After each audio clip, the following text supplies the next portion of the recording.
Welcome to the Artist of Science from Phuket, Thailand. It is an honor and pleasure to be with Professor Novoselov. He is now a professor in National University in Singapore, and we are here in Phuket having him as a plenary invited guest. Pleasure. No, pleasure is ours. So this is Artist of Science. First of all, we want to know, to let the general public know your field of research and in simple terms, and how they influence, affect the society, and a list of your successes. So I'm a physicist by training, and my specialty is condensed matter physics. And so we study metals, semiconductors, superconductors, and I'm more interested in mesoscopic physics when quantum effects start to represent themselves in those structures. But then some time ago we started to work on two-dimensional materials. Those are materials which are only one atom thick. So the most famous example is graphene, which is one layer of carbon atoms, and it has really a number of fantastic, very unusual and very exciting physical phenomena represented in it. But then, so these days, graphene and other 2D materials start to be applied in many different applications. So my field of research just broadened quite a bit beyond physics and towards applications as well. And now we start to prepare materials on demand by combining different two-dimensional crystals together, so we can, with atomic precision, we can produce new materials, and we can with the predetermined properties. So these days we go even further. We try to make those materials in such a state that they can change their conformation, they can change their internal structure, have memory, be an active part of any application. So graphene is one of the achievements for sure, everybody knows. But now you are in a new challenging field.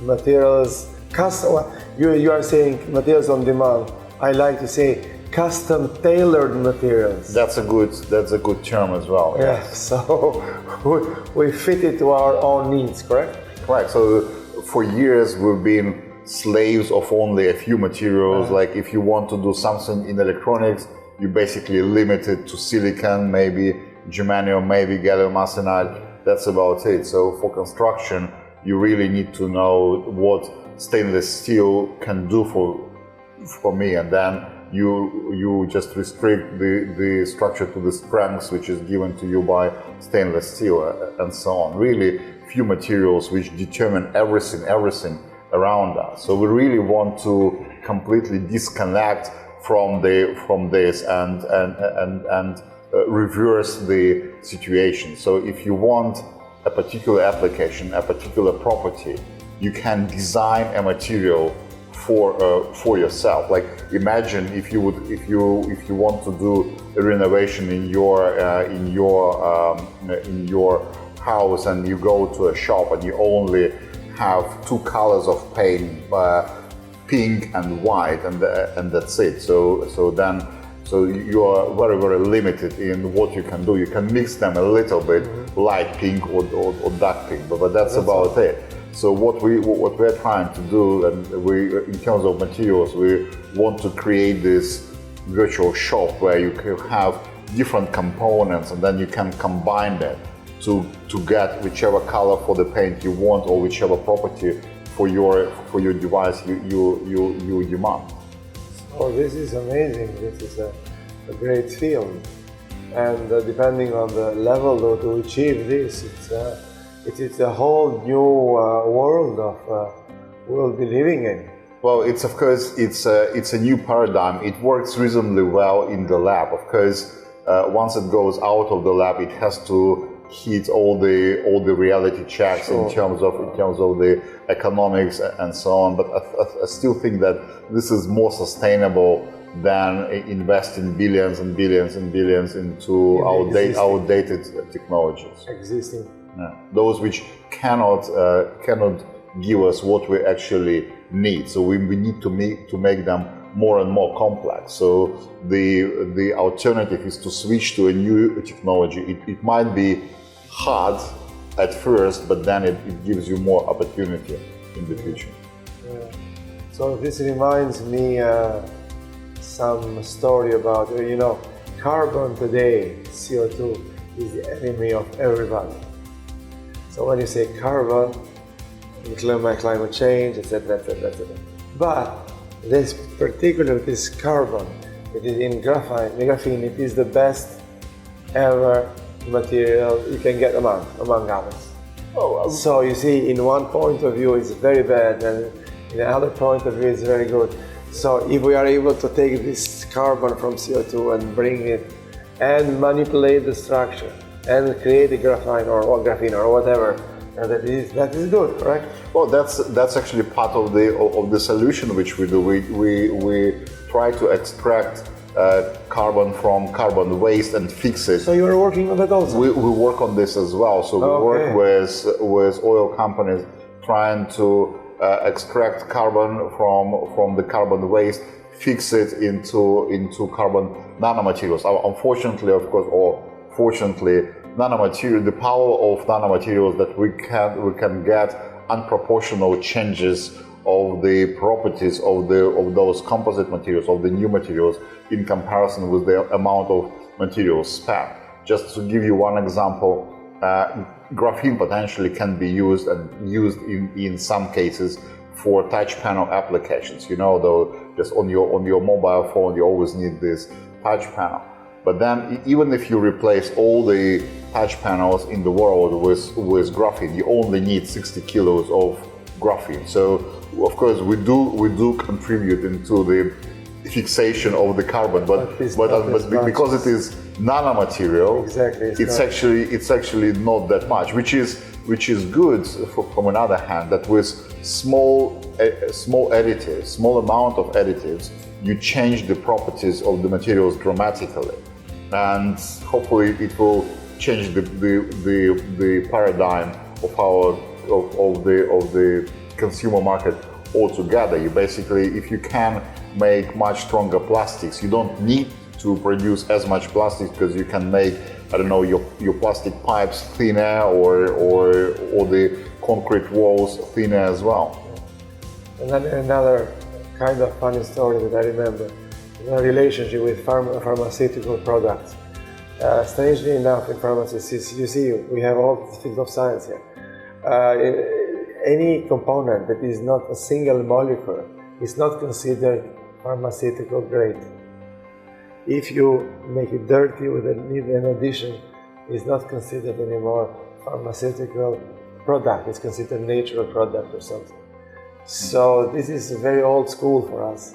So we're trying to change. You are saying that in your case, also materials have to be complex.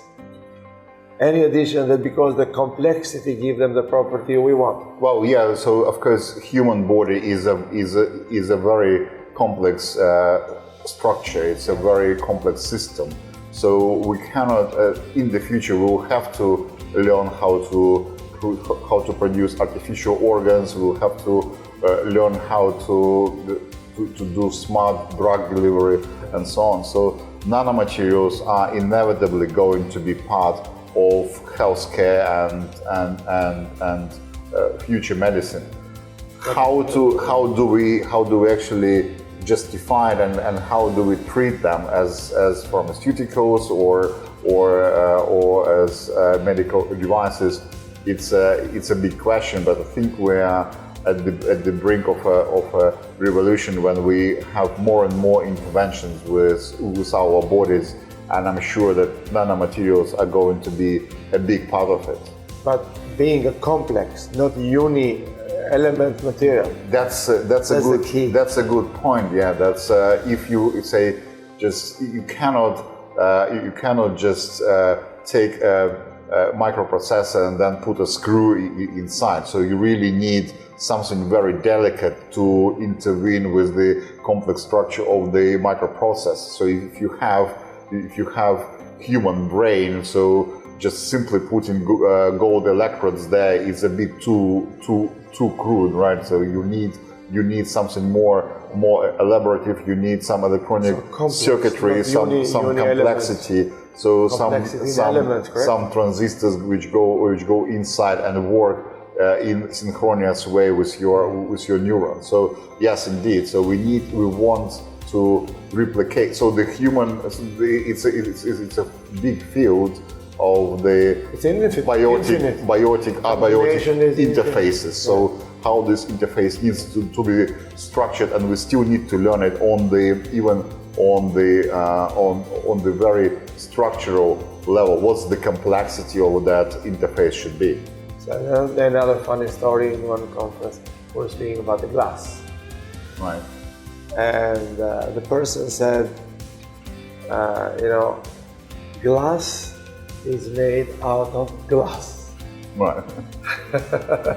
Which means that it's so simple and straightforward. But it depends on what you have inside the glass. There are hundreds and thousands of glasses, depending on the composition, correct?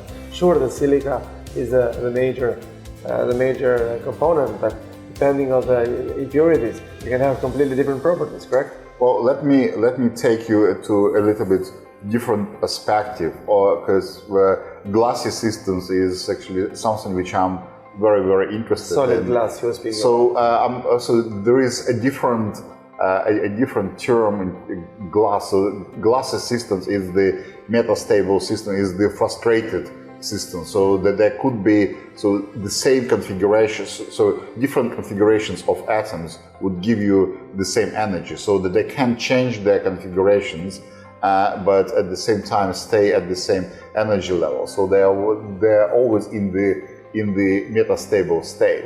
And in that sense, for example, folding and unfolding of the proteins is transitions between different glassy systems.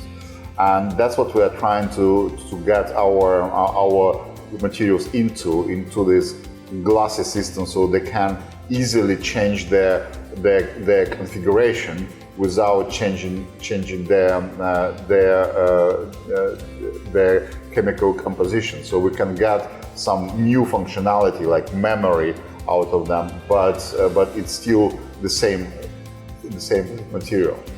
So all this field, all this passion, if I ask, how come you, after high school, you ended up in studying physics? Why physics? Well, I wanted to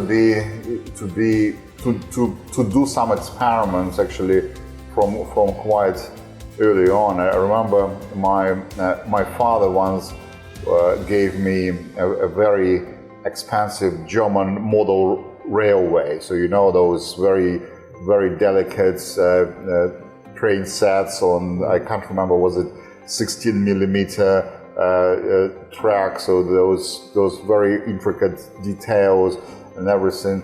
And I played with it a little bit, but then afterwards for years, the best part I played the most from that set was the variable power supply, which I used in many different experiments, from electrolysis to electromagnetism. So, and I really enjoyed it, and I still and the reason I chose this particular field of science, condensed matter, because you really feel the ownership of your experiments. You basically can go into the clean room, start to make a device in the morning, and then in the evening you get the results and everything on your own. So without saying that any other areas of branches of physics or science is better or worse, I just enjoy this feeling of ownership quite a lot.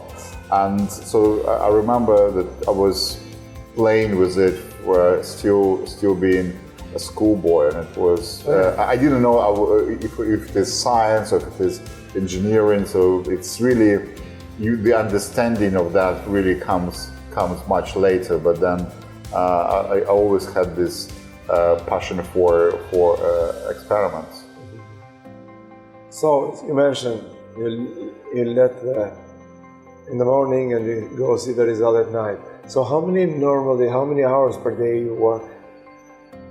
Well, it's Roughly. unfortunately I'm now also a director of a big center, and it's it's a young institute in Singapore, Institute for Functional Intelligent Materials, and it grows, and we have more and more people. So when you say work, unfortunately, not all my day is devoted to science. So I have a lot of routine as well. Which, so I usually Can you mention some of the routines I usually that you like or you do not like?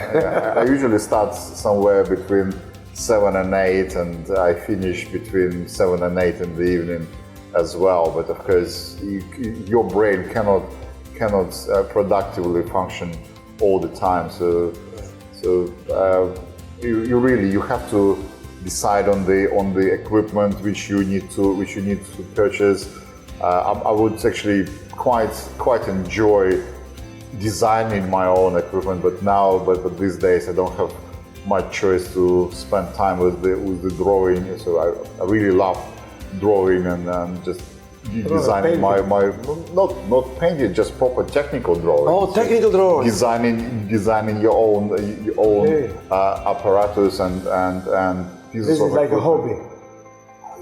It was part of the job when I was a PhD student and then a postdoc. So it's less of a job now. Okay. But I'd really wish more of my students do this and design properly their own stuff. So that's the example. So you decide on the equipment. You just purchase equipment. You do some HR matters, so you interview your future PhD students and so on. Sit on the exam. Though that's the routine, and then there is of course science, which comes on top and really. Is there any routine in science? Well, there is no routine in science. Well, there is still some routine in science. Well, when I was saying about routine, it's more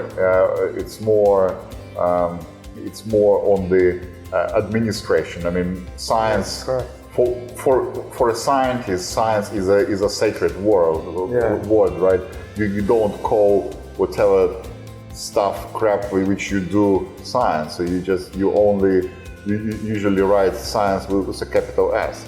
So, but there is, you see, we don't really know how to do science. So they in the universities they teach you physics and chemistry and biology, and you get out of the university and you feel that you know everything. So you can write the 4 Maxwell equations and you can write the Schrödinger equation, and you feel that's it, that's physics. So that's probably physics, but that's not science, because science starts when something fails to fit into those equations and you get something new. Yeah, well, that's the point. And unfortunately, that's why my question. And unfortunately, you cannot actually predict this, and you cannot actually think that you can do something about it. So you cannot program those discoveries. So you really have to go quite a lot, and so. What is the recipe for scientific discovery? Unfortunately, there is none. So you have to do some routine. You try to test nature as close to some critical conditions as possible. So there is a talk on Kapitsa at this on this conference, and so he is the famous low temperature physicist. Studied with Rutherford in Cambridge and worked with Rutherford in Cambridge, and then returned back to Russia And so he would always say that one order of magnitude in temperature, a new effect. So you really need to push. So there are some tricks, but unfortunately you cannot guarantee. But there are some basic routine tricks that you need to be close to the extreme conditions and try to before you push the border. And then, if you're lucky, you will push the border. And this serendipity we call normally. This is an English term, serendipity, meaning that you do not know. So this is also how you discovered graphene, yes? Well, it is partly serendipity, but you see, if you don't do any experiments, serendipity won't happen. Exactly. So you actually need to program and to so it's a multiply. Percentage, it's a degree. It's a degree on the process. It's a part of the process. It is definitely part of the process, right? Yeah.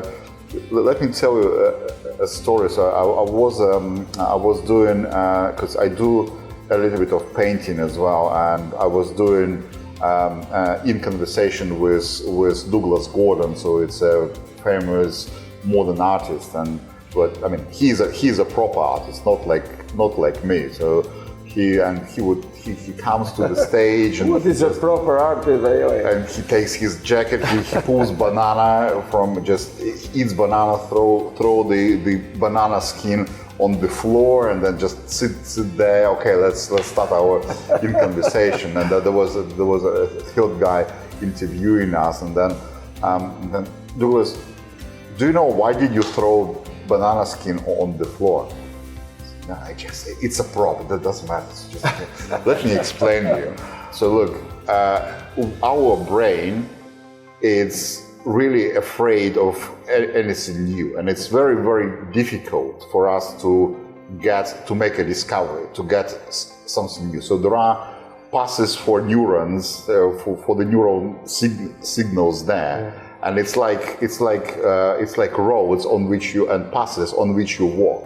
But if you walk on a known road, whatever complex and doesn't matter how many turns it makes and how many twists and how many forks you take, it's still the known road. You would never discover anything new. What you need is, imagine you just walk on the road and there is a banana skin and you just slip on it and you just fallen into off-road, and suddenly you just find yourself somewhere new, and then the discovery happened. But your brain, without this banana skin, your brain would protect you from falling off the road. Correct. And the art of science and the art of artists is to strategically place as many of those banana skins on your trip. So you would trip on it, you would slip on it, and find yourself in something new, and that's what we call discovery, or that's what we call the innovation, and so when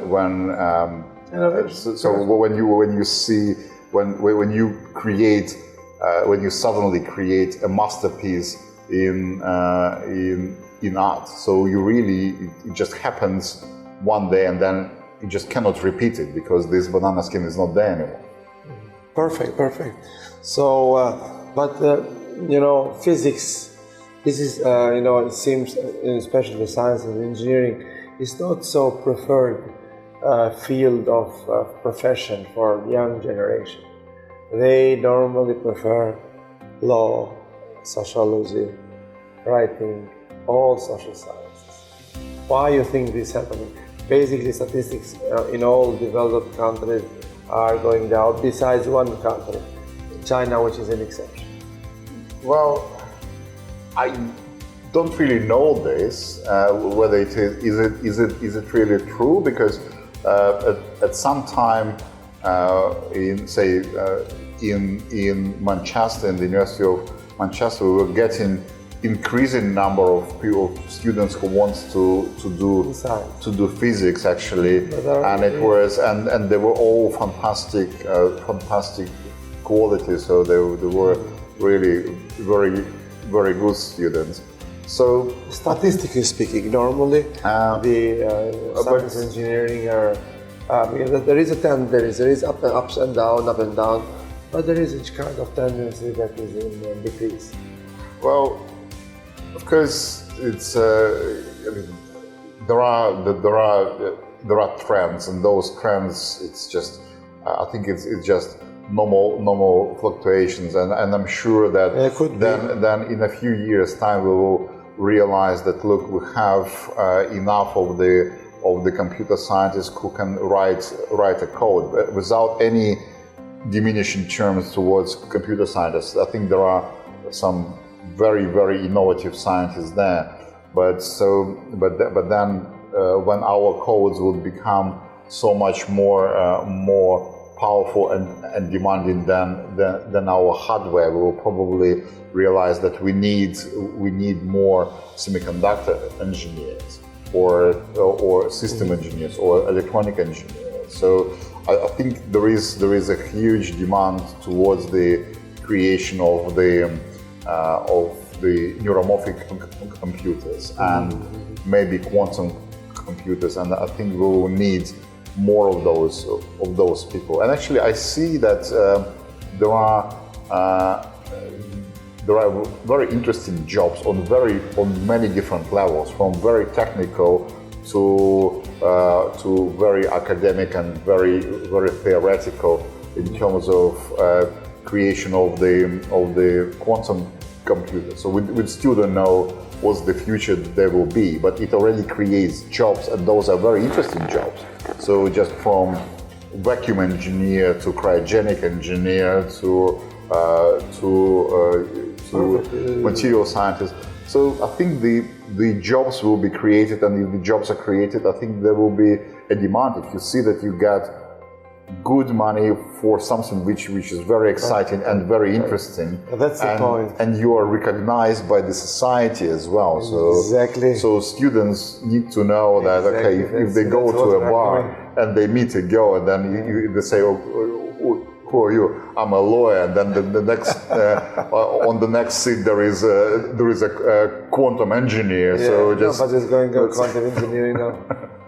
Yeah, so that's what we are trying to change. Exactly what we are trying to change. So in India before they were saying, there was an expression. So exactly what you said. If it says engineer, it was okay. It was attraction for a woman, to a man.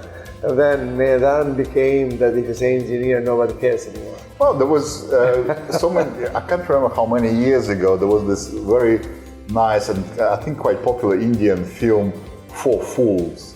I think it was called Four Fools or something like that.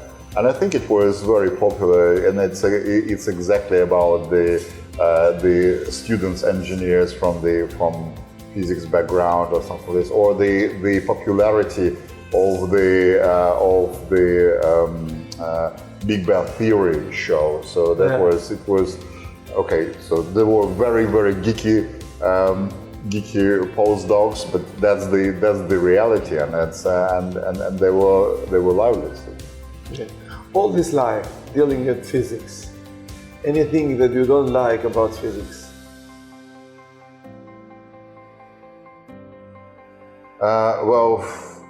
Maybe the realization that in my lifetime or in any other lifetime that we will get to the big answer. So anything, so we won't know the definite answer about the universe or so that's maybe a bit frustrating. But then I really enjoy the process, and I don't really think about this. So if you go back, let's say 30 years, you're just fresh from high school, would you have chosen exactly the same path? Well, I probably would. I mean, I enjoy it, but you see, my path wasn't that straightforward. So somewhere midway through my study in the university, we were doing quite. I went into business, started to earn money, so in construction, and I was doing quite okay. So we earned decent money, so especially for that time. And some of my friends actually stayed in that business, and they made they became quite good businessmen in that area. And so I actually tried other things. So my path wasn't that straight, that I chose it once and then I was going. So but I think that I was lucky that I tried that, and I realized that it's not something which I want to do for life. And then I basically, after 3 years, I switched back and I went back to the university to the hard study and actually continued into physics. But I'm happy that I tried other professions and it didn't work. Perfect. So if people from young generation ask you why I should go to physics, you see, what is the incentive? Well, first of all, I don't envy students and young people who need to make a choice, because I think it's so difficult to make the right choice when you are 17, 18. It's terribly difficult, and you don't need to choose physics because physics is that some other people get exciting results. You only choose physics because you feel that it is exciting. Correct. I mean, look, I have very deep respect to artists, to engineers, to entrepreneurs, but it's just different branches of human activities. Right. And it's absolutely wrong to say which one is more interesting or less interesting. It's what is more interesting for you, because it's absolutely impossible to compare. So, but you need to go where your passion is. Yeah. And I'm sure I can. I mean, talk for hours about how exciting and how untrivial physics is, and that you can actually build models to explain the world around you. But if you are not passionate about this, you can listen to this. That's interesting, yeah. But then go and do chemistry or do business, and this is absolutely fine, absolutely normal. I think we shouldn't just lure just anyone into science, and we shouldn't just lure anyone into art. We just really help people to find their interest inside them. I don't know how to do it, but it's really, I think we ruin quite a lot of lives when we just force people into the professions where they're not happy. One of the professors in physics, and you know him, I introduced him by error. Nobel Laureate in chemistry, and he said, I took this as an offense. Wow. So he was joking, but this is the point behind that. So. I think especially these days, I mean, it's a good joke, of course, but yeah, it's a joke.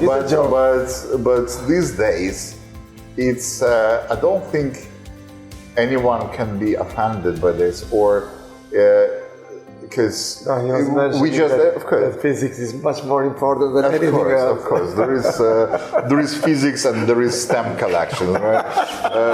So it is. So I mean, I sort of. I'm a bit of the same kind of a bit a snobbish physicist that we can explain those chemists how the real world works. That's sort of true. But at the same time, look, we are at a time when it's really wrong to think to divide Exactly, science into physics and we are chemistry. bringing them together. And it's just so much more exciting when you stop doing it. It takes a lot of efforts. I mean, it took me, I don't know how many years to understand the language say electrochemists talk. So we call the same things but different terms, and then really to translate from one language to another takes a lot of time. Now I understand. Now I'm quite comfortable, and I understand how their experiments work and how I can translate it into my type of experiments. But it took a lot of time. But then I'm doing some electrochemistry, but I don't think about it as electrochemistry. It's just part of science. I mean, I would call it physics. They would probably get offended with this, but it doesn't matter for me. I'm doing science. All this passion about science and physics. So what about your family? Your wife, your children? Where you not feel they are? I mean, my wife, she is a scientist as well, microbiologist. Kids, I don't know why I mean, okay, hopefully they're just a bit too young to be really interested into science. They're less interested. So they're talented, but they're less interested. They are a bit of a sporty type at the moment. Okay, fine. I mean, from one side, I really want them to be passionate about science, but then at the same time, I still remember what I said 10 minutes ago, right? That people need to choose their own interests. So no one should be pushing. So what you do, you just create space and create possibilities for you to choose on your own, which is an art by itself. And I'm not saying that I'm particularly good at it. I'm trying, but okay. So we will see if I will fail as a father or not. So. Well, failure, as we said here, it's not the end of the world. You just retry. Okay.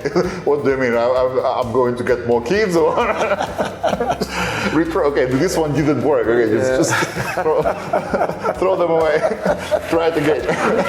Well, I mean, thank you. Good advice. What I meant was that to try to convince. You failed once to convince, and you retry to convince. Right. But it is a good way of interpretation, by the way, physical way. Exact way of saying. And by the way, I've got twins, so I can really do experiments. Oh, okay. So you have to do double the work to convince them. Right. Wow. No, you can try to convince one, and you just neglect another one completely, and see which one is going to do better in life. In medicine, you say you give a group. Real medicine, you agree exactly. A placebo, yes. And see the difference. Yeah, I just need to choose which one I love most. What about your hobby? That's the last question. So all this passion about science, physics, carbon, etc., etc. So working from 8 to 8, etc. What about hobbies besides science? I think. Well, I used to when I was in Manchester, I used to play football with my students. I'm completely rubbish, really completely rubbish, but it was fun, and at least you can go to a pub afterwards. So it's a legitimate excuse to go to a pub once in a while with your students. I mean, I should have stopped. I probably shouldn't have even started playing football because I'm really rubbish. But and I should have stopped much earlier. But in Singapore, I can't really force myself. Too hot, too humid, very very difficult. But my students do play, and I have among of my students there are some very good players there, and I do paint as well. So painting. I'm okay. So it's say I'd love to call myself. A painter. A physicist with a capital P. I would never dare to do this. I would never dare to call myself an artist with a capital A. I probably won't dare to call myself an artist at all, but let's say I paint. So, and I do collaborate. I do collaborate with some with really great artists as well, like Kate Doherty, an artist from London. So we work together on several projects as well, which is more modern art and performance art. So I do. It's now less and less time. Unfortunately, I can't devote it, but I try to do as much as I can. Well, so it was an enlightening conversation. I enjoyed it a lot. So physicists normally is not seen by society like you're an interesting profession or interesting person dealing with physics. So I remember a material scientist. I was speaking just in a reception. She basically said that he is a good husband, but scientists are boring. So, but from this discussion, I think we have a different conclusion. Well, hopefully so. Okay, all right, great. Perfect. Perfect. Thank you very much. I really appreciate this enlightening discussion, and I wish you, success in your work to get the second Nobel Prize. Great. Thank you. Thank you. Thanks a lot. Thank you.